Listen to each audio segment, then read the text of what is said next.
First of all good morning all of you. 11th physics unit first chapter second physical word and measurement के अंदर आज हम पढ़ने वाले हैं डायमेंशन फार्मूला। डायमेंशन फार्मूला लिखने के लिए मैंने आपको बताया था इसके कुछ रूल्स होते हैं। रूल क्या क्या बताए थे? सबसे पहले डायमेंशन फार्मूला को एक बड़े ब्रैकेट के अंदर लिखा जाएगा। इसके अंदर आपको 7 फंडामेंटल यूनिट और 2 सप्लीमेंट्री यूनिट बताई गई थी, तो उनमें से कोई भी सिंबल यहाँ पे आ सकते हैं। मास के लिए m यूज करेंगे, लेंथ के लिए l यूज करेंगे, टाइम के लिए t यूज करेंगे, टेम्परेचर के लिए k यूज करेंगे, करंट के लिए एम्पियर यूज करेंगे, इंटेंसिटी ऑफ लाइट के लिए कैंडला CD यूज करेंगे, मोल के लिए MOL यूज करेंगे। ठीक है, तो 1 2 3 4 5 6 7 जो फंडामेंटल यूनिट है और 2 सप्लीमेंट्री यूनिट, उनमें से कोई भी सिंबल यहाँ पे आ सकता है। पहला पॉइंट तो आपको ये ध्यान रखना है। इसके अलावा इनकी पावर 1 2 3 जो भी होगी वो लिखा जाएगा। अगर कोई पावर नहीं है तो उसे 0 लिखा जाएगा। बाकी का अब जब हम इसे सॉल्व करेंगे तो आपको पता चल जाएगा। मैंने कुछ डायमेंशन फॉर्मूले आपको बताए थे, एक बार मैं रिपीट कर देता हूं, वो देख लीजिए। सबसे पहले हम डिस्टेंस का निकालना चाहते हैं, डिस्टेंस का डायमेंशन फार्मूला। ये बताओ डिस्टेंस को मेजर किस में किया जाता है? डिस्टेंस को मेजर करने के लिए जस्ट हमें या तो सेंटीमीटर यूज करना पड़ेगा, या मीटर यूज करना पड़ेगा, या फिर फुट यूज करना पड़ेगा। तो उसके लिए सिंबल क्या बताया था आपको? L बताया था। तो ये बताओ इसे डायमेंशन फार्मूला को कैसे लिख सकते हैं? रूल बताया था, जो नहीं होता उसे 0, m इसमें नहीं है तो 0, L यहाँ पर है, L की वैल्यू है 1, टाइम यहाँ पर नहीं है तो इसे 0। बाकी को क्यों नहीं लिख रहे? बाकी को लिखना चाहो लिख सकते हो, लेकिन नॉर्मली MLT के टर्म में ये चलेगा। अब ध्यान से सुनो, ये तो हमारा डायमेंशन फार्मूला आ गया। हमने 3 सिस्टम पढ़े थे। 3 सिस्टम कौन कौन से पढ़े थे? एक पढ़ा था FPS सिस्टम, एक पढ़ा था CGS सिस्टम, एक पढ़ा था MKS सिस्टम। FPS सिस्टम में लेंथ को किस में मेजर किया जाता है? फुट के अंदर। तो डिस्टेंस की यूनिट FPS सिस्टम में क्या होगी? फुट होगी। CGS सिस्टम में डिस्टेंस की यूनिट होगी, लेंथ को किस में मेजर करेंगे? सेंटीमीटर, तो यहाँ पे सेंटीमीटर आएगा। डिस्टेंस को MK सिस्टम में किस में मेजर किया जाता है? मीटर में, तो यहाँ पर मीटर यूज किया जाएगा। तो सिस्टम कोई भी हो, फिजिकल क्वांटिटी अगर सेम है तो उसका डायमेंशन फार्मूला तीनों के लिए सेम होता है। ये रूल आपको बताया था। ठीक है, इसके बाद इसी टाइप से डिस्प्लेसमेंट का क्या होता है? डिस्प्लेसमेंट इनिशियल और फाइनल पॉइंट के बीच का शॉर्टेस्ट डिस्टेंस होता है, जबकि डिस्टेंस क्या होता है? एक्चुअल पाथ जो ऑब्जेक्ट कवर करता है ये वो होता है। तो डिस्प्लेसमेंट में क्या आ जाएगा? डिस्प्लेसमेंट में भी मेजर कैसे करोगे? सेंटीमीटर, मीटर या फुट में मेजर करोगे, तो यहाँ पे आएगा L1। इसे कैसे लिखा जा सकता है? M0 L1 T0, इसे इस टाइप से लिखा जा सकता है। और इसके लिए भी यही सारी चीजें होंगी, जिसका मतलब है FPS सिस्टम के अंदर इसकी यूनिट होगी फुट, CGS सिस्टम के अंदर इसकी यूनिट होगी सेंटीमीटर, MKS सिस्टम के अंदर इसकी यूनिट होगी मीटर। इसके अलावा ये बताओ, हमने एरिया का निकाला था। एरिया का फॉर्मूला क्या होता है? एरिया होता है length into breadth, length into breadth. अच्छा एक बात बताओ, लेंथ को मेजर करेंगे सेंटीमीटर, मीटर या फुट में, उसके लिए सिंबल क्या आएगा? उसके लिए सिंबल आएगा L1। ब्रेथ को भी मीटर, सेंटीमीटर या फुट में मेजर करेंगे, इसके लिए सिंबल क्या आएगा?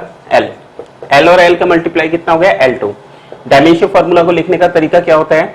M इसमें है नहीं तो 0, L इसमें 2 है तो 2, T इसमें नहीं है तो 0, जो नहीं होता उसे 0 लिखा जाता है। अब एक बात बताओ, सबसे पहले हम बात कर रहे हैं FPS सिस्टम की, फिर CGS की और फिर MKS सिस्टम की। ये बताओ FPS सिस्टम में लेंथ है यहाँ पर और कोई टर्म है नहीं, तो लेंथ को किस में मेजर किया जाता है? फुट में मेजर किया जाता है। लेकिन यहाँ पे पावर 2 है तो ये हो जाएगा फुट का स्क्वायर। एरिया के अंदर लेंथ को किस में मेजर किया जाएगा? FPS सिस्टम में फुट का स्क्वायर में। इसके अलावा CGS सिस्टम में एरिया को किस में मेजर किया जाएगा? ये हो जाएगा सेंटीमीटर का स्क्वायर। इसके बाद MKS में किस में मेजर किया जाएगा? मीटर का स्क्वायर। तो हमने यहाँ पे क्या देखा, एरिया की यूनिट डायमेंशन फॉर्मूला वही है। एफपीएस सिस्टम में क्या हो जाती है फुट स्क्वायर, सीजीएस में क्या हो जाती है सेंटीमीटर स्क्वायर और एमकेएस में क्या हो जाती है मीटर स्क्वायर। तो इस टाइप से हम इसकी डायमेंशन फॉर्मूला को ड्राइव कर सकते हैं। तो मैंने एरिया का बता दिया, अब हम निकालते हैं वॉल्यूम का। वॉल्यूम का फॉर्मूला बताना क्या होता है, length into breadth into height, length into breadth into height. अच्छा ये बताओ लेंथ को किस में मेजर किया जाएगा, एल में, ब्रेथ को वो भी एल में, हाइट को भी एल में। तो डायमेंशन फॉर्मूला हो गया m0 L3 T0। इसे इस टाइप से लिखा जा सकता है।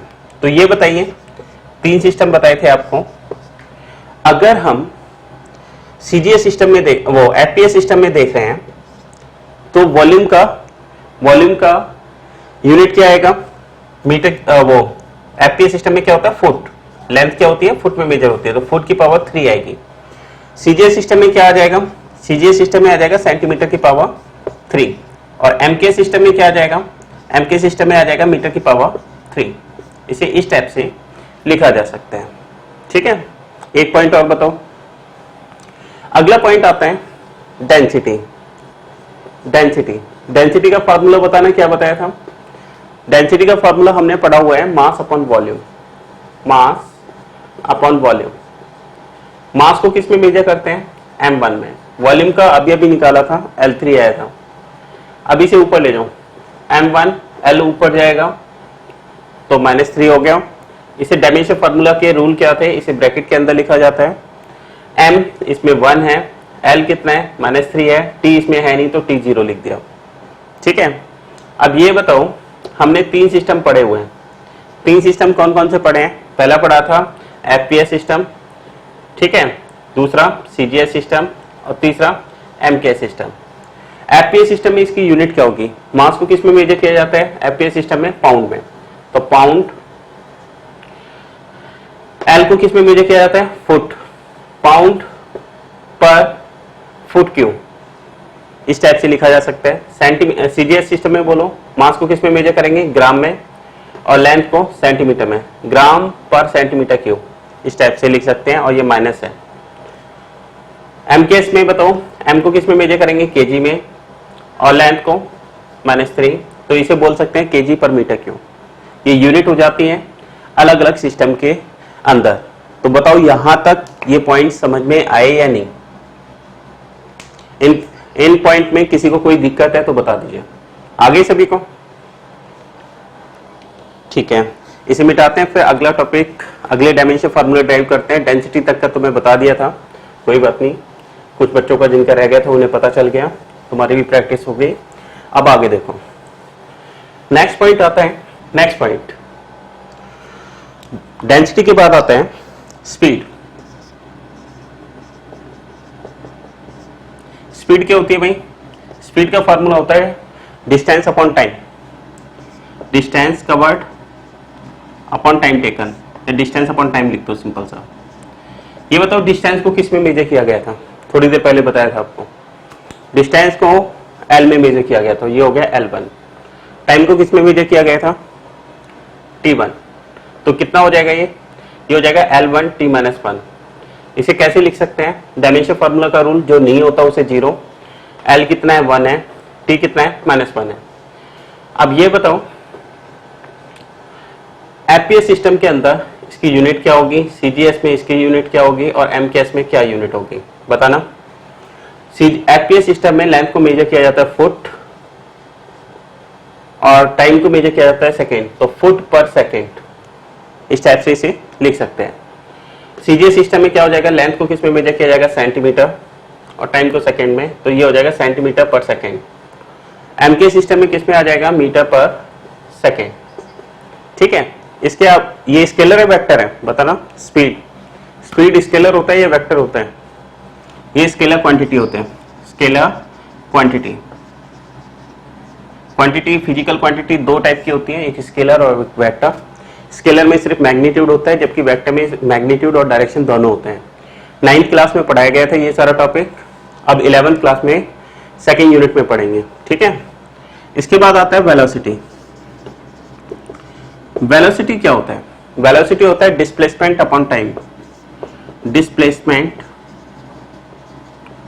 अपॉन टाइम, ठीक है, ये इसकी यूनिट है।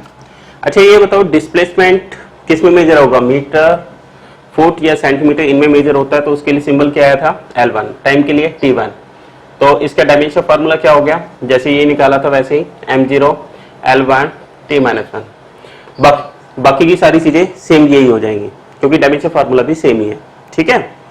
इसके बाद आता है वेलोसिटी का मतलब क्या होता है भाई? डिस्प्लेसमेंट इनिशियल और फाइनल पॉइंट के बीच का शॉर्टेस्ट डिस्टेंस होता है। ये एक वेक्टर क्वांटिटी है। ये क्या होता है? Vector quantity. अच्छा एक बात और याद रखना, अगर स्ट्रेट लाइन मोशन है, स्ट्रेट लाइन मोशन का मतलब कोई ऑब्जेक्ट एकदम सीधा चल रहे हैं, तो उस केस में डिस्प्लेसमेंट और डिस्टेंस इक्वल होते हैं और उस केस में वेलोसिटी और स्पीड भी सेम ही आएगी, ठीक है। ये पॉइंट याद रखना, सेकेंड यूनिट में फिर दोबारा से बताएंगे। क्या बताया आपको? अगर कोई ऑब्जेक्ट स्ट्रेट लाइन मोशन में है तो उस केस में डिस्टेंस और डिस्प्लेसमेंट क्या होते हैं? दोनों सेम ही होते हैं और वेलोसिटी और स्पीड भी सेम होती है, ठीक है। नेक्स्ट पॉइंट, इसके बाद आता है एक्सेलरेशन। एक्सेलरेशन एक्सेलरेशन जिसका सिंबल होता है ए, ये क्या होता है? ये होता है change in velocity, change in velocity upon time taken, time taken. क्या मतलब हुआ? इसका फार्मूला 9th क्लास में पढ़ा था, v minus u by T. याद आ रहा है कुछ एक्सेलरेशन का? क्लास बोलो, a equal to v minus u by t, ऐसा कुछ फार्मूला पढ़ा था? अरे लाइन पे हो या नहीं हो? हाँ, v का मतलब होता है फाइनल वेलोसिटी, u का मतलब होता है इनिशियल वेलोसिटी और t का मतलब होता है टाइम। तो यहां पर देखो, ये फाइनल वेलोसिटी है, फाइनल से कोई मतलब नहीं है। वेलोसिटी का डायमेंशन फार्मूला क्या बताया गया था? L1 T-1 बताया गया था। m0 लिखना चाहो लिख सकते हो। u का क्या बताया गया था? u का बताया गया था L1, मतलब ये भी तो वेलोसिटी है, ये इनिशियल वेलोसिटी है, और टाइम का T1। अच्छा ये बताओ 10 मीटर है तुम्हारे पास, 10 मीटर में से तुमने 9 मीटर माइनस कर दिया, या फिर ऐसे करो 10 मीटर पर सेकेंड की स्पीड है, तुमने ब्रेक लगाया और स्पीड हो गई 8 मीटर पर सेकेंड की है, तो बताओ कितना चेंज आ गया? माइनस करना कितना है? माइनस करके बताओ कितना है? अरे कहां गए तुम सारे? 2 मीटर पर सेकेंड। अच्छा ये बताओ डायमेंशन फार्मूला में हम ये न्यूमेरिकल वैल्यू काउंट नहीं करते, सिर्फ यूनिट काउंट करते हैं, ठीक है। तो ये बताओ इसका मतलब क्या हुआ? मीटर पर सेकेंड में से मीटर पर सेकेंड को माइनस किया या ऐड किया तो वही आ जाता है, मीटर पर सेकेंड ही आएगा, क्योंकि न्यूमेरिकल वैल्यू काउंट नहीं हो रही। तो इसका मतलब क्या है? इसमें से इसको माइनस करोगे तो जीरो मत कर देना, डायमेंशन फार्मूला के रूल होते हैं, वही टर्म आ जाता है। तो m0 L1 T-1 ये वाला टर्म आ गया, इसमें से इसको माइनस किया वही आ गया। m मत लिखो नहीं तो फिर कंफ्यूज हो जाओगे कि m क्यों लगा दिया। T1 इसे ऊपर ले जाओ तो कितना हो जाएगा? L1 T-1 है, एक और आएगा तो T-2। इसे क्या लिख सकते हैं? m0 L1 T-2, इस टाइप से इसे लिखा जा सकता है, ठीक है। इसकी यूनिट क्या आएगी? सिस्टम बताए थे आपको, FPS, MKS, वो CGS और फिर MKS। अच्छा ये बताओ FPS सिस्टम में क्या हो जाएगा? लेंथ को किस में मेजर करोगे? फुट में, और टाइम को सेकेंड स्क्वायर, तो फुट पर सेकेंड स्क्वायर। CGS में सेंटीमीटर पर सेकेंड स्क्वायर और MKS में मीटर पर सेकेंड स्क्वायर, ये इसकी यूनिट होती है। इसमें किसी को कुछ पूछना है तो बताओ। इतने सारे पॉइंट जो बताए गए हैं इनमें किसी को कुछ पूछना है? हाँ, 9th क्लास में पढ़ा था। फोर्स का सिंबल क्या होता है? कैपिटल है। फोर्स का फार्मूला बताना क्या होता है भाई? Mass into acceleration, mass into acceleration, ये फोर्स का फार्मूला हो गया। मास का क्या होता है? m1, एक मिनट, मास का डायमेंशन फार्मूला m1, एक्सेलरेशन का अभी निकाला था, बताओ कितना था? m0 L1 T-2, ठीक है। इन्हें मल्टीप्लाई करोगे m1 L1 T-2, ये इतना आ गया। चेक करो इतना है या नहीं, बोलो। आगे सभी का देखो। अब एसआई यूनिट ऑफ फोर्स बताओ क्या होती है। एसआई यूनिट ऑफ फोर्स बताना क्या होती है। फोर्स की एसआई यूनिट होती है, नहीं, न्यूटन होती है। न्यूटन सिंबल होता है N, capital N. SI unit मतलब एम के सिस्टम। 1 न्यूटन की वैल्यू निकालनी है तो एम के सिस्टम में मास बताना क्या किस में होता है।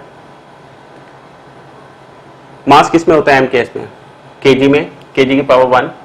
लेंथ किस में होता है, मीटर की पावर 1। और टी किस में होता है, सेकंड की पावर -2। ये है equation number first. SI unit तो ये थी। CGS unit of force, CGS unit of force, force की सीजीएस यूनिट होती है डाइन, डी बाई एन। डायन नहीं है, चुड़ैल वाली डाइन नहीं है, ये होती है डाइन। ठीक है, तो सुनो ये बताओ 1 dyne equal to, CGS system में मास को किस में मेजर करोगे, बोलो। सीजीएस सिस्टम में मास को किस में मेजर करते थे, जब पूछा जाता है तब गायब हो जाते हो, है ना। ग्राम में, ग्राम की पावर 1, लेंथ को सेंटीमीटर की पावर 1 और टाइम को सेकेंड की पावर -2। यह है इक्वेशन नंबर सेकेंड। ठीक है, अब एक काम करो, इक्वेशन फर्स्ट को इक्वेशन सेकेंड से डिवाइड करो। इक्वेशन फर्स्ट को इक्वेशन सेकेंड से डिवाइड कीजिए और करिए सॉल्व, देखो क्या आता है। अगर हम इक्वेशन फर्स्ट को डिवाइड करते हैं इक्वेशन सेकेंड से तो देखो ये कितना हो जाएगा, ये हो जाएगा 1 newton upon 1 dyne equal to 1 Newton की value K G metre second -2 gram centimetre second -2। Second -2 से सेकेंड -2 कैंसिल, तो 1 newton upon 1 dyne equal to, ये बताओ 1 केजी में कितने ग्राम होते हैं। 1 केजी में कितने ग्राम होते हैं बताइए। 1 केजी में होते हैं 1000 ग्राम, 1000 ग्राम। 1 मीटर में कितने सेंटीमीटर होते हैं, 1 मीटर में कितने सेंटीमीटर होते हैं बताइए। 100, 10 की power 2 centimetre upon gram centimetre. Gram से ग्राम कैंसिल, सेंटीमीटर से सेंटीमीटर कैंसिल। अगला स्टेप, ये बताओ 1 newton upon 1 dyne equal to 10 की पावर 3 इंटू 10 की पावर 2 कितना हो गया, 10 की पावर 5। तो 1 न्यूटन किसके बराबर हो गया, 10 की पावर 5 डाइन के बराबर आ गया। ये वैल्यू याद रखना, आगे काम आएगी। 1 न्यूटन किसके बराबर होता है, 10 की पावर 5 डाइन के बराबर होता है। इस वाले पॉइंट में किसी को कुछ पूछना है तो बताइए, बोलो। इस वाले पॉइंट में किसी को कुछ पूछना है, ठीक है, तो ये वाला पॉइंट आपको पता होना चाहिए। इसके बाद देखो नेक्स्ट पॉइंट, लिखना है कुछ या मिटा दूं, बोलो क्लास। ठीक है, आगे देखो तो आप नेक्स्ट पॉइंट आता है वर्क डन। वर्क डन का फार्मूला 9th क्लास में पढ़ा हुआ है, बताना एक बार क्या होता है। 9th क्लास में आपको वर्क डन का फार्मूला पढ़ाया गया था। वर्क का फार्मूला 9th क्लास में पढ़ाया गया था, बताइए क्या है। नहीं दिया, सुनाई। वर्क डन का डायमेंशन, मतलब वर्क डन का फॉर्मूला 9th क्लास में पढ़ाया गया था, जो था फोर्स इनटू डिस्प्लेसमेंट। ठीक है, ये फॉर्मूला पढ़ाया गया था। तो वर्क का सिंबल क्या होता है, W, फोर्स का क्या होता है F, डिस्प्लेसमेंट का क्या होता है S। अच्छा ये बताओ, फोर्स का डायमेंशन फॉर्मूला अभी अभी निकाला था, बताना क्या था। फोर्स का डायमेंशन फॉर्मूला था M1 L1 T-2। डिस्प्लेसमेंट का क्या होता है, डिस्प्लेसमेंट का होता है L1। ठीक है, तो यहां पे ये बताओ W इक्वल टू कितना हो जाएगा, तो ये कितना हो जाएगा M1 L2 और T -2। तो ये वर्क का डायमेंशन फॉर्मूला हो जाता है। किसी को कुछ पूछना है इसमें तो बताइए, बोलो बेटा। फोर्स का डायमेंशन फॉर्मूला ये थोड़ी देर पहले निकाला था हमने। डिस्प्लेसमेंट का L1 होता है, L1 का इसमें मल्टीप्लाई करोगे इतना आ गया, ये डायमेंशन फॉर्मूला हो गया वर्क डन का। इसकी SI यूनिट क्या होती है? SI यूनिट होती है जूल। SI यूनिट क्या होती है? जूल होती है। ठीक है। वर्क और एनर्जी दोनों का डायमेंशन फॉर्मूला सेम ही होता है। एनर्जी भी किसके बराबर होती है? एनर्जी वर्क के बराबर होती है। तो एनर्जी का फॉर्मूला भी यही होगा और SI यूनिट भी यही होगी। अब एक छोटा सा पॉइंट बताओ, ये बताओ SI यूनिट जो कि जूल है, 1 जूल किसके बराबर होगी? SI यूनिट मतलब MK सिस्टम। तो ये बताओ MK सिस्टम में मास को किस में मेजर करोगे? इसे एक बार सॉल्व करो। SI सिस्टम में जूल होता है और CGS यूनिट में अर्ग होता है। ठीक है, तो एक बार इसे सॉल्व करो जैसे पहले वाला टॉपिक सॉल्व किया था और करके दिखाओ इसे। ठीक है, 1 जूल कितना होगा? 1 जूल का मतलब क्या होता है? मास MK सिस्टम में किस में होता है?